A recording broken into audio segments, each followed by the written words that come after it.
नमस्कार फ्रेंड्स, मेरा नाम है नेहा। स्वागत है आपका इट नेहा में।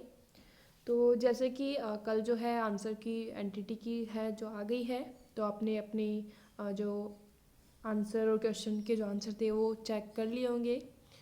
तो उसके बाद ही जो है उसी दिन जो है एक प्रेस नोट भी आ गया था कि आप कौन कौन से क्वेश्चन के लिए जो है ऑब्जेक्शन कर सकते हैं, आपत्ति दर्ज कर सकते हैं।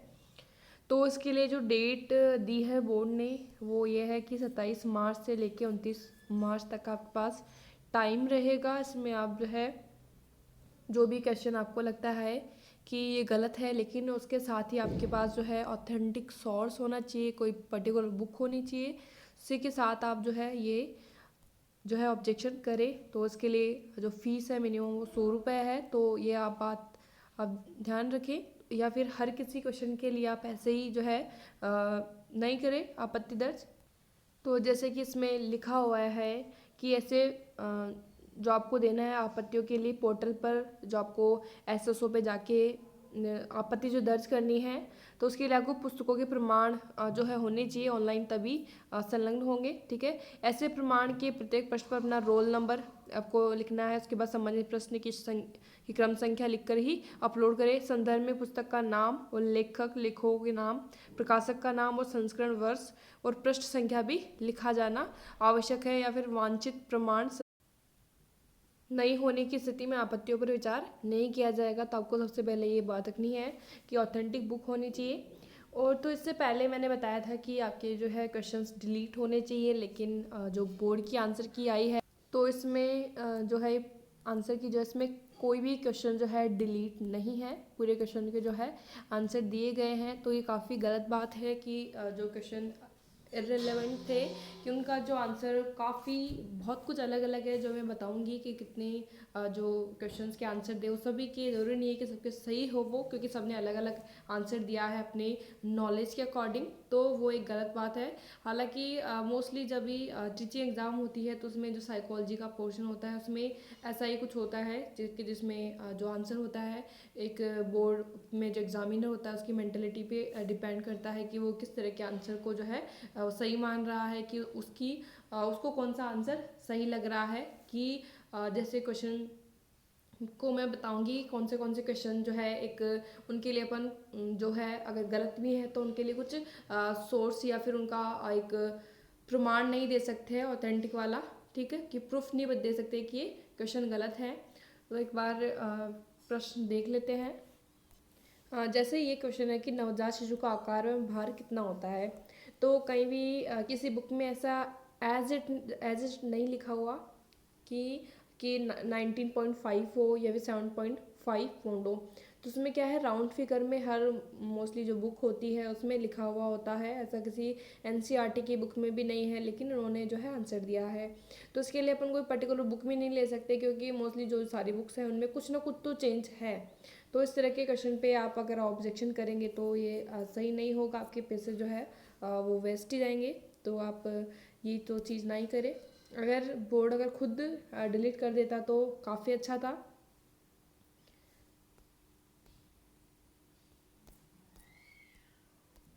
तो ये वाला जो प्रश्न है 101 वाला, तो आपको इसके लिए ज़रूर आप जो है ऑब्जेक्शन कर सकते हैं, क्योंकि इसमें जो रीइंफोर्समेंट वाला जो क्वेश्चन है वो खुद ही एक एंटिटी वाले एग्ज़ाम में आया हुआ है जो प्रीवियस एग्ज़ाम हुई थी। तो उसका आप सोर्स ले सकते हैं कि इसमें ये वाला क्वेश्चन था और ये आंसर इसमें था। तो आप वो उसकी फ़ोटो आप लगा सकते हैं, क्योंकि इसमें जैसे कि जो माना जाता है तो उसमें इंग्लिश को प्रीफर किया जाता है। तो इंग्लिश में जो है वो रीइंफोर्समेंट लिखा हुआ है, जबकि हिंदी का अपन प्रबलन ना मान के अगर इसको देखें कि जो रीइंफोर्समेंट लिखा हुआ है तो उसके अकॉर्डिंग जो है इसका आंसर जो है वो होना चाहिए स्किनर, लेकिन उन्हें जो है हल लिखा है। तो आप इसके लिए ज़रूर आप कर सकते हैं। तो आपका अगर कोई एंटिटी का ग्रुप है तो आप कंट्रीब्यूट करके अगर आप ये करेंगे तो किसी के लिए कोई ज़्यादा बड़ी बात भी नहीं होगी। तो आप इसके लिए ज़रूर कर सकते हैं। और इसके लिए जो स्किनर का जो अगर आपके पास जो है प्रूफ वो कहीं भी मिल जाएगा। वैसे तो आपको जो है वो उस पेपर का ही जो है आपको लिंक दे देना चाहिए।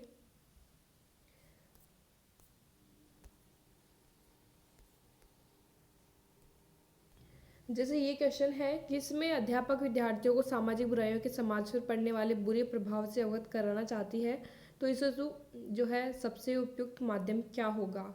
तो उसमें जो बोर्ड ने आंसर माना है वो माना है नाटक एवं वाद विवाद। जबकि जो आपका जो लेवल है नर्सरी का, तो उसमें बच्चे वाद विवाद तो कर नहीं सकते हैं, लेकिन इस तरह के प्रश्नों का जो है आंसर किसी ऑथेंटिक बुक में ढूंढना काफ़ी मुश्किल क्या नामुमकिन है, क्योंकि नहीं मिलता। ये अचानक से प्रश्न जो है क्रिएट उसने जो भी एग्जामिनर उन्होंने उसी टाइम किए होंगे, और उनको अगर लगता है कि ये क्वेश्चन सही है तो उसके लिए आप कहीं भी जो है सोर्स नहीं ढूंढ सकती हो। आपको किसी को लग सकता है कि कहानी और कविता हो सकती है, किसी को लगा होगा कि गीत एवं नाटक भी हो सकते हैं, लेकिन जो आंसर उन्होंने माना है नाटक एवं वाद विवाद, तो फिर यही होगा। अगर आपके किसी ने अगर ये वाला आंसर टिक किया है तो उनका सही होगा। तो आप इस तरह के प्रश्नों का जो है जो ऑब्जेक्शन नहीं कर पाएंगे, और ना ही करें तो ज़्यादा बेटर होगा। क्योंकि ये जो साइकोलॉजी जो होता है, इसमें क्वेश्चंस जो हैं अगर जो सिद्धांत वगैरह पे जो बेस्ड होते हैं, तो उनका तो क्या है कि ऑब्जेक्शन कर सकते हैं किसी भी एनसीईआरटी से अपन देख के उसके बाद जो है उसका लिंक बता सकते हैं। जैसे कि प्रश्न है, तो जैसे ये दूसरा प्रश्न जो है कि मॉन्टेसरी प्रणाली में शिक्षण हेतु मुख्यतः किस प्रकार की वस्तुओं का प्रयोग किया जाता है। तो पहले मैंने जब इसका आंसर बताया था तो मैंने रंगीन चमकीली वस्तुएं बताया था, लेकिन किसी ने मुझे कुछ पेज शायद सेंड किया था, तो उसमें लिखा हुआ था कि जो मॉन्टेसरी ने जो यूज़ किए थे वो वुडन ऑब्जेक्ट्स किए थे। ठीक है, तो मुझे वो बुक तो पता नहीं है, क्योंकि वो ऐसा पेज ही था, उसमें बुक का नाम शायद नहीं था। तो अगर आपके पास उसका लिंक है या फिर आपके पास वो बुक है तो आप वो ज़रूर प्रीफर कर सकते हैं, अगर वो ऑथेंटिक बुक्स में से आती है, या फिर कोई लेखक जो है का अच्छे हैं, जाने पहचाने हैं, तो आप उनका लिंक दे सकते हैं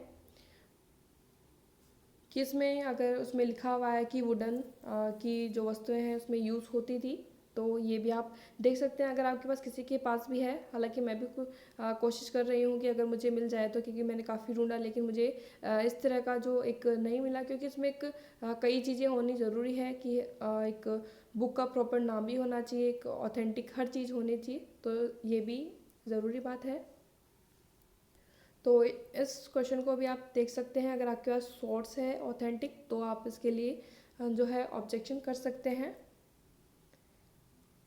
अगर जैसे डेनियल गोलमैन का क्वेश्चन का अगर आंसर अगर वो कुछ गलत बता देते, तो इसका तो सीधा सा एनसीईआरटी में जो लिखा हुआ है कि ये क्या है, संवेगात्मक बुद्धि से संबंधित है। तो अगर इस तरह के प्रश्न आते हैं कि जो सिद्धांतों पर बेस्ड है, तो आप उनके लिए इजीली जो है जो ऑब्जेक्शन है वो रेज कर सकते थे, क्योंकि उनमें जो आपको सीधा सा आंसर किसी भी बुक में मिल जाता, जैसे एनसीईआरटी की बुक, सीबीएसई की बुक, किसी में भी।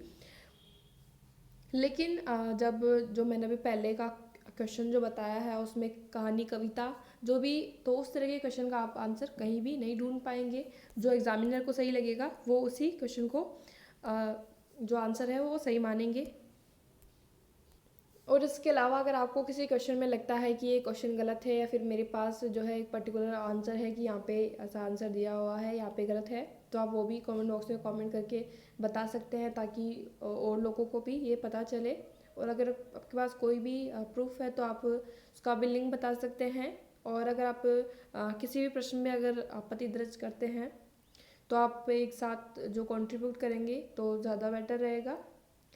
वैसे तो ये जो आपत्ति दर्ज की जाएगी वो एसओसू से की जाएगी, तो ये बात भी जान लें, क्योंकि अगर एक ने कर दिए तो काफ़ी सही रहेगा। ऐसे आप एक ही क्वेश्चन के लिए आप सारे लोग करोगे तो ज़्यादा नुकसान आपको भोगना पड़ सकता है।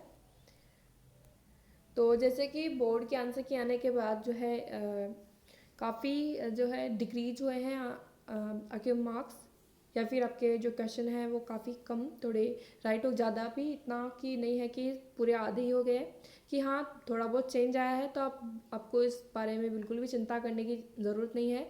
अगर आपके कम हुए हैं तो, और जो दूसरे थे जिनके ज़्यादा थे उनके भी कम हुए हैं, ऐसा तो है नहीं कि उनके बढ़ गए या फिर कि बराबर भी रह सकते हैं। तो अगर आपके कम हुए तो सभी के कुछ ना कुछ कम हुए हैं, तो इसके लिए आपको कोई भी वरी करने की नीड नहीं है।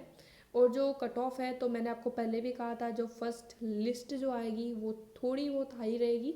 उसके लिए अगर आप फिर से जो है एक अनुमान लगाया जा सकता है, अगर आप अपने जो क्वेश्चन के जितने भी आपने क्वेश्चन जो है राइट किए हैं, तो अगर आप वो बता दें या फिर अपने मार्क्स कैलकुलेट करके आप अगर अपनी कैटेगरी वाइज अगर बताते हैं तो काफ़ी एक हेल्प मिल जाएगी, पता चल पाएगा कि कितने क्या मार्क्स एक कैटेगरी वाइज आ रखे हैं। तो आप उसमें नॉन टीएसपी और टीएसपी ज़रूर मेंशन करें, ठीक है।